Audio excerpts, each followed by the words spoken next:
पोहोचावा, तुम्हाला कळावं की नेमकं भारतीय संविधान काय आहे, भारतीय संविधानाची नेमकी काय गरज आहे, भारतीय संविधानाच्या माध्यमातून आपण कशा पद्धतीने पुढे जाऊ इच्छितोय. कारण मी अनेक वेळा तुम्हाला सांगितलं की स्वातंत्र्यपूर्व भारत आणि स्वातंत्र्योत्तर भारत यांना जोडणारा दुवा म्हणजे भारतीय संविधान. एकूण भारताची रचना, भारत देश कशा रीतीने मार्गक्रमण करणार आहे हे ज्या माध्यमातून कळणार आहे ते म्हणजे आमची सर्वोच्च कायदा पुस्तिका भारतीय संविधान. म्हणून पुन्हा एकदा बाळांनो मी तुम्हाला सगळ्यांना विनंती करणार आहे की केवळ या अभ्यासक्रमापुरतं याला मर्यादित न ठेवता आमच्या आयुष्यामध्ये, दैनंदिन आयुष्यामध्ये या भारतीय संविधानाचा अवलंब आपल्याला कशा रीतीने करता येईल त्याचा आपण या ठिकाणी प्रयत्न करावा. या ठिकाणी एवढंच प्रास्ताविक करतो आणि दत्तारी होमराव सर यांच्या व्याख्यानामधून आपल्याला या ठिकाणी सखोल मार्गदर्शन करणार आहे. मी अधिकचा वेळ घेता इथेच थांबतो. धन्यवाद. तुम्हाला प्रबोधित करता हे चित्र दुर्मिळ होत चाललेलं आहे. हा मोबाईल तुमच्याकडे आहे, याच्यात काय नाही मला सांगा. बरोबर आहे असं म्हणत नाही, याच्यात काय नाही, याच्यात सगळंच आहे. पण काय घ्यायचं आणि काय नाही याचा सारासार विवेक नसल्यामुळे नको ते घात आणि अपघात होत चाललेले आपल्याला दिसून येतात. यंत्राचा मित्र व्हावं, पण त्याचं जे तंत्र आहे ते तंत्र आपल्या जगण्याचा मंत्र हरवून घेणार नाही याची दक्षता तुम्ही घ्यायला हवी. तुम्ही सगळेजण गुणी विद्यार्थी आहात, शहाणे विद्यार्थी आहात. चूक झाली तर आई म्हणते बघा आलं शांती सुट्टी आहेस की कसं गेलं तुम्ही. सरळ होते, ती शिकलेली नसते पण कसला शब्द आहे अगं शाणी सुट्टी आहेस की. अरे येडा की थोडा एवढा मोठा वाढला असतो, कळला कसं गेलं तुला. कळत कसं नाही मुलांना, वळत कसं नाही मुलींना, कळेल कसं मुलांना आणि कळेल कसं मुलींना. कळणं आणि वळणं यातला अंतर आणि त्याचा अर्थच समजत नाही. काय करावं या परिस्थितीला. काय काय वाढून ठेवलंय आपल्या समोर. हे सगळं जरी खरं असलं तरी कुणी काय करावं यापेक्षा आपण काय करावं हे मात्र आपण ठरवू. काय वाचावं आणि काय वाचू नये, काय वेचावं आणि काय पचवावं हे मात्र आपणच ठरवू. तुमच्या माझ्या वागण्याला एक आकार यावा म्हणून भारतीय संविधान आज अस्तित्वात असलेलं आपल्याला कसंही वागून, कसंही बसून, कसंही बोलून, काहीही करून पुढे आपल्याला जाता येत नाही. पाहावं लागेल सरळ, करावं लागेल युक्त आणि एकूणच दुसऱ्याला त्रास होणार नाही या पद्धतीचं आपण आचरण आपल्याला करावं लागतं. तोच असतो धर्म. शेवटी संविधान तरी निर्माण का केलं असा प्रश्न सरांनी तुम्हाला विचारला असेल. संविधान निर्माण का केलं असा परीक्षेतील प्रश्न जर तुम्हाला आला तर त्याचं उत्तर तुम्हाला असं देता आलं पाहिजे. समताधिष्ठित समाज, धर्मनिरपेक्ष लोकशाही समाज निर्माण करण्यासाठी संविधानाची निर्मिती घटनाकारांनी केलेली आपल्याला दिसून येते आहे. समताधिष्ठित धर्मनिरपेक्ष लोकशाही समाज निर्माण करणं हेच या पाठीमागचं प्रयोजन असलेलं आपल्याला दिसून येते. आणि मग ही भारतीय स्वातंत्र्याची सामाजिक फलनिष्पत्ती काय आहे किंवा आपल्या लोकशाहीची फलनिष्पत्ती काय आहे तर मी निर्भीडपणे बोलू शकतो. तुम्ही निर्मळपणे, निर्वैरपणे आणि एकूणच सगळ्यांना बरोबर घेऊन सगळ्यांच्या मध्ये राहू शकता. तुम्हाला आचरणाचं स्वातंत्र्य आहे, तुम्हाला बोलण्याचं स्वातंत्र्य आहे, तुम्हाला वागण्याचं स्वातंत्र्य आहे, तुम्हाला संपत्ती कमावण्याचं सुद्धा सगळं स्वातंत्र्य आहे. तुम्ही या राज्यातून त्या राज्यात सुद्धा जाऊ शकता, याचं तुम्हाला स्वातंत्र्य आहे. काय काय दिले आपल्या घटनेने आपल्याला, ही सारी कवचकुंडल आहेत आपली, आणि त्याचं प्राणपणाने पालन करणं हे आपलं आद्य कर्तव्य आहे. हे आपण लक्षात ठेवलं पाहिजे. विषमतेविरुद्ध, अन्यायाच्या विरुद्ध लढण्याचं शस्त्र म्हणून आपल्याला संविधानाचा उपयोग करायला हवा. डॉक्टर बाबासाहेब आंबेडकर यांनी किती मेहनतीनं हे सगळं केलेलं आहे. 2 वर्ष 11 महिने आणि 17 दिवस 18 दिवस का? हा बघा, एका दुसरा महिना इकडं तिकडं होऊ शकेल आमच्या हातून, कारण आम्ही निर्माते नाही आहोत, बरोबर आहे. मात्र एक आहे, आम्ही आचरण करते मात्र जरूर आहोत. डॉक्टर बाबासाहेब आंबेडकरांना, डॉक्टर राजेंद्र प्रसाद साहेबांना आपल्याला पाहता आलं नाही, महात्मा फुले यांना आपल्याला पाहता आलं नाही, सावित्रीबाईंचं दर्शन आपल्याला घेता आलं नाही, पण त्यांनी घालून दिलेल्या वाटा पुसणार नाही आणि त्या वाटा अधिक विस्तारित करण्याचं काम आम्ही करू, ही शपथ मात्र घेण्याचं स्वातंत्र्य आपल्यावर आहे. राजकीय संत आपल्याकडे आहे. स्त्रीला उभा राहता येतं, पुरुषाला उभा राहता येतं, बोलता येतं, पण स्त्री निवडून आल्यानंतर तिने काय बोलावं आणि काय बोलू नये याची दोरी मात्र तिच्या पतीच्या हातात असते. ग्रामपंचायतीमध्ये तुम्हाला लक्षात येईल, सरपंच महिला भगिनी असते आणि सगळा कारभार उपसरपंचच करत असतो. हे तिला माहिती आहे, सोमनाथ मुचके आपली कन्या आहे, ती जवळून तिने मलकापूर तिने पाहिलेलं आहे. मी माझ्या गावातही अनुभवलेला आहे. मी गावोगाव भाषण करीत करतो, तिथेही मी अनुभवलेला आहे. खुर्चीत सुद्धा महिला बसत नाहीयेत, आमच्या ह्यांना बसवा म्हणतात. तुम्ही सरपंच आहात हो, तुम्ही बसत नाही. नाही नाही तसं नाही. आमचे हे प्रमुख आहेत आणि त्यांनी तिथं बसणं हे असली ही जी स्थिती आहे, ही लोकशाही नाही.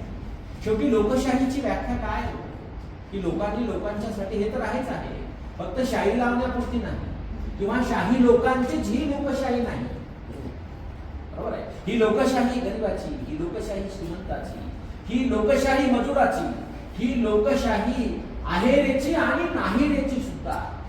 सगळ्यांनी सगळ्यांच्या बरोबर आनंदानं राहावं, कोणीच कुणाला काहीही त्रास देऊ नये. मी तुमच्या धर्माचा आदर करावा, तुम्ही माझ्या धर्माचा आदर करावा आणि एकमेकांना असं मदत करीत पुढे पुढे पुढे पुढे जावं, हाच भारतीय राज्यघटनेचा सोपा अर्थ आहे असं मला वाटतं.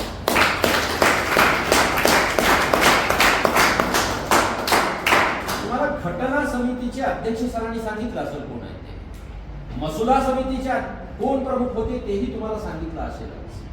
आता मला सांगा, घटना कोणी निर्माण केली हे जसं महत्वाचं, तसं घटनेप्रमाणे आपण वागतो की नाही हे अधिक महत्वाचं असलेलं आपल्याला दिसून येईल. घटना समितीमध्ये महिला सदस्यही होत्या, त्यांनीही आपल्याला मदत केलेली पाहायला मिळते आहे. आणि विशेष म्हणजे भारतीय संविधानाचा एकूणच अभ्यासाचा भाग जर आपण करायचा ठरवला किंवा अभ्यास संविधानाचा करायचा ठरवला तर हे संविधान आपल्याला शक्ती देते, हे संविधान आपल्याला स्वातंत्र्य देतं, हे संविधान आपल्याला समता देतं. स्त्रियांनी, किती मुलींनी स्त्रियांचे हक्क संविधानातले वाचले ते मला माहिती. आणि मुलींनी एक लक्षात ठेवा, आणि मुलांना तुम्ही सुद्धा संविधान वाचाल तरच तुम्ही वाचा.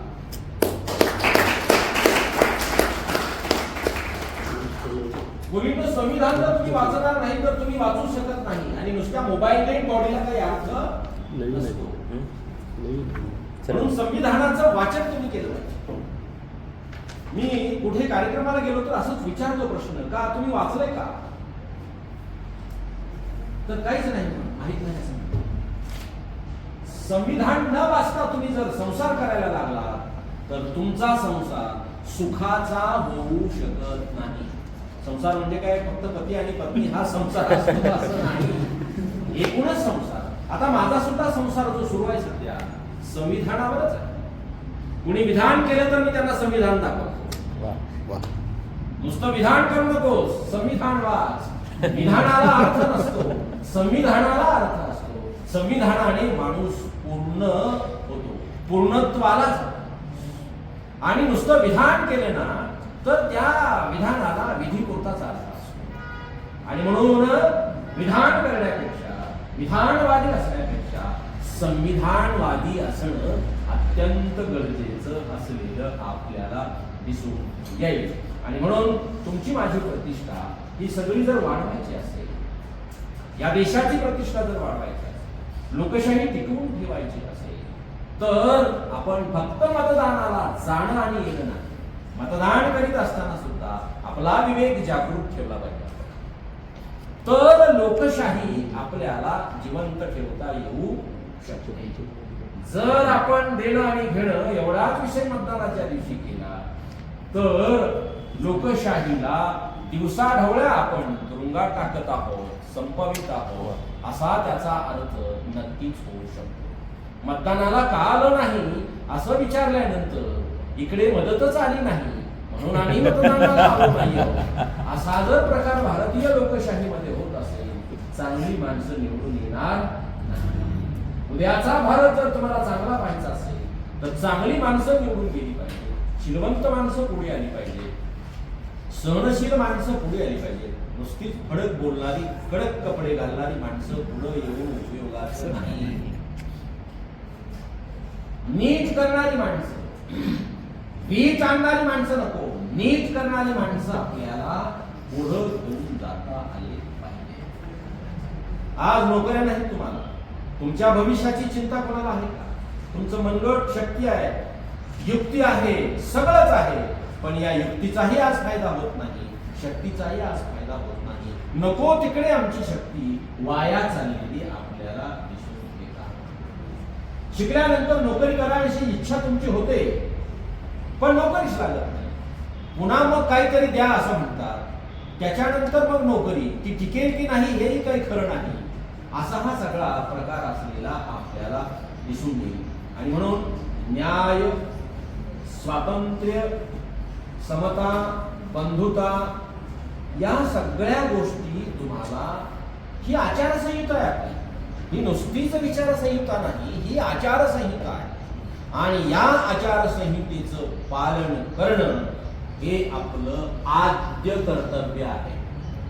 मला एकट्यालाच बाकावर बसावं असं वाटतं, हे बरोबर आहे तुमचं, पण रिकाम्या जागेमध्ये दुसऱ्यांनी त्या बाकावर बसून अध्ययन करावं हेही बरोबर असतं.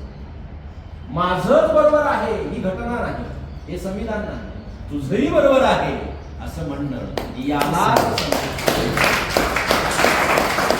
दुसऱ्याचा आदर आणि दुसऱ्याच्या मताची कदर करणं हेच संविधान. तुम्ही जे म्हणायला लागलात ते बरोबर आहे, पण मी म्हणतो ते सुद्धा बरोबर आहे. हे बरोबर आहे असं म्हणणार जे काही स्वातंत्र्य आहे, जी जाणीव आहे, ही जाणीवच खऱ्या अर्थाने आपल्याला संविधानवादाकडे घेऊन जाणारी आपल्याला दिसून येते आहे.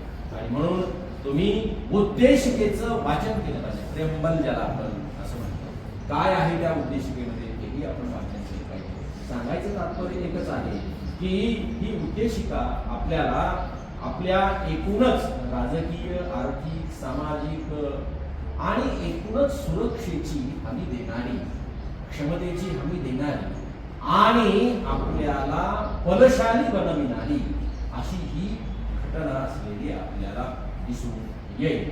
म्हणून भारतीय संविधान हे वाचन करण्यासाठी, विवेचन करण्यासाठी आणि आपल्यामध्ये साठवून ठेवण्यासाठी आणि एक एक कायदा काढून त्याचा वापर करण्यासाठी हे संविधान असलेलं आपल्याला दिसून येईल. आणि म्हणून संविधानाच्या वाटेने आपण सगळ्यांनी वाटचाल करणं हेच आपल्या हिताचं आहे. किती भांडणं आहे धर्मात. सध्या युद्ध चालू आहे बघा, बरोबर आहे. गॅसच्या लाईनला उभा राहावं लागत आहे. किती अवघड आहे हो. निष्पाप माणसं मारली जातात ज्याचा कशाशी काहीही संबंध नाही. काय म्हणतात वादाला, काय आहे अमू, काय आहे तमू, कुणाचंच काहीच माहित नाही. निष्पाप लेकरं शाळेत शिकायला गेली आणि आपला जीव गमावून बसणार.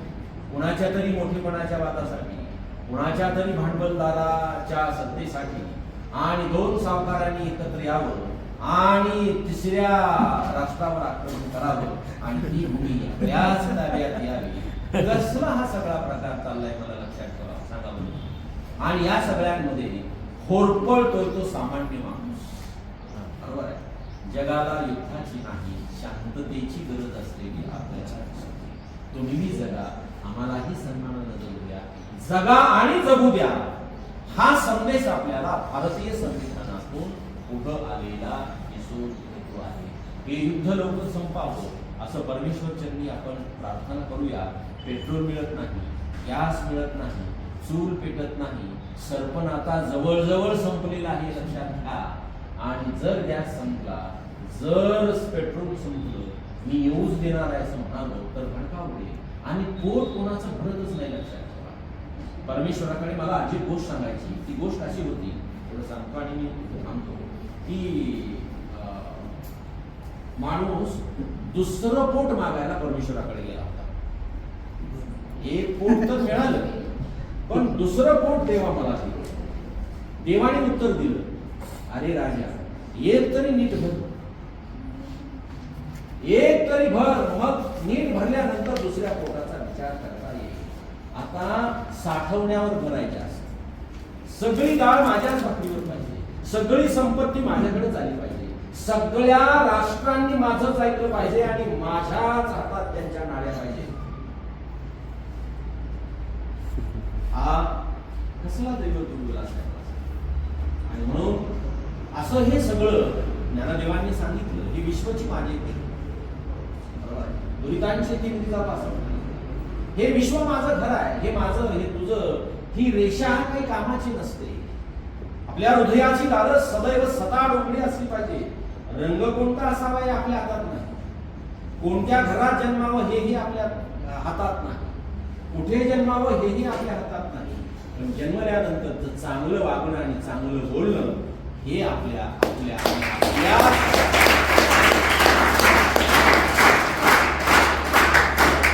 आणि हे हात असे कोणाला मारण्यासाठी वापरू नका. हे हात अश्रू पुसण्यासाठी वापरा आणि पडलेल्या माणसाला वर उचलण्यासाठी या हाताचा वापर करा. एवढंच मुक्तीनं सूचकत्वानं सांगितलेलं आहे. त्याचा अर्थ तुम्ही ठाणी घ्यावं एवढीच अपेक्षा मी करतो. कोणाला हिणू नका, तू वक्ती, तू नक्की, तू काळा, मी गोरा असं काहीही म्हणू नका. आपण सगळी देवाची लेकरं आहोत हे मात्र तुम्ही विसरू नका. आईवडिलांची सेवा करा, आदर करा, गुरुजनांचा आदर करा, एकमेकाचा आदर करा. द्या आणि घ्या, द्यायलाही शिका आणि घ्यायलाही शिका. शेवटी देणाऱ्याने देत जावे, घेणाऱ्याने घेत जावे, बरोबर आहे. आणि देता देता एक दिवस त्या घेणाऱ्याचे यावे, म्हणजे दातृत्व घ्यावं एवढीच अपेक्षा या प्रसंगी मी व्यक्त करतो. जे ऐकलं ते साठवून ठेवा, जे बरोबर आहे त्याप्रमाणे वाटचाल करायला लागा आणि जे पटलं नाही ते वर्गाच्या बाहेर जाणे अगोदरच सोडून द्या. हेच स्वातंत्र्य घटनेने दिलेलं आहे.